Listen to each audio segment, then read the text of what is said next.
Apa yang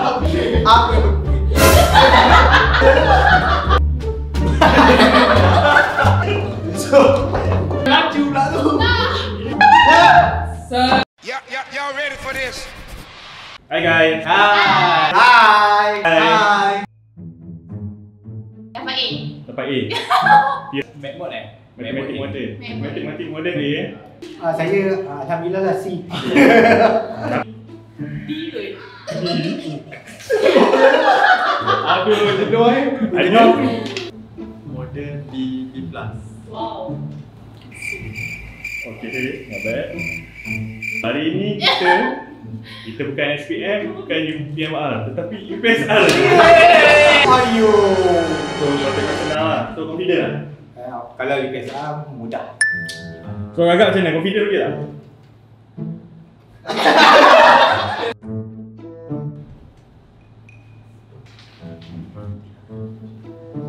Okey, dah Mesti kena tulis jawapan kan? makan sendiri lah. Jawapan je.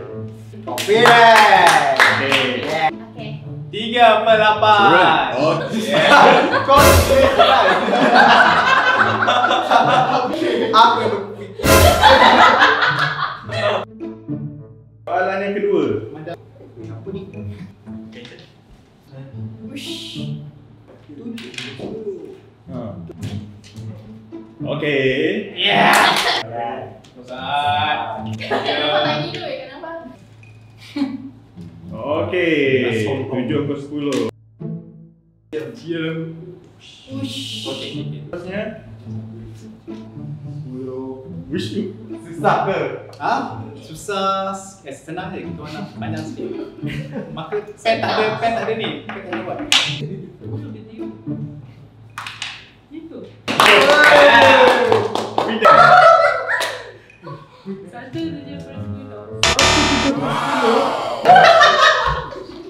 Okay, dah. Okay.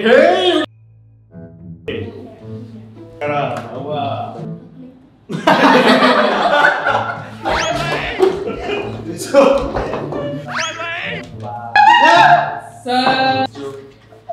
Okay. Oh, senang. Okay. Soalan Jadi saya sering ke? Dia. Dia tak tahu lah. Tak tahu. Oi. Okay. Soalan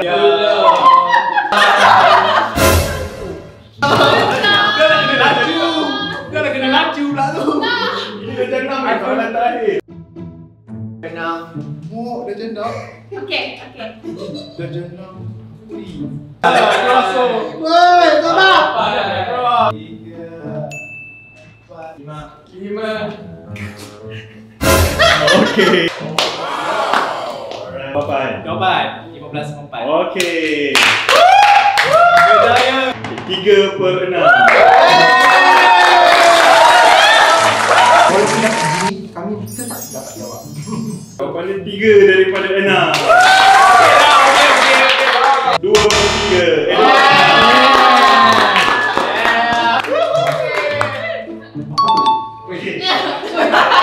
Sebenarnya bila dah lama tinggal kan. Saya tak ada masalah. Susah masalah. Bukan susah, kita lupa yang fraction macam mana. Tunggu. Normal je. Sebab dah 30 tahun kan. Terima kasih. Yeah.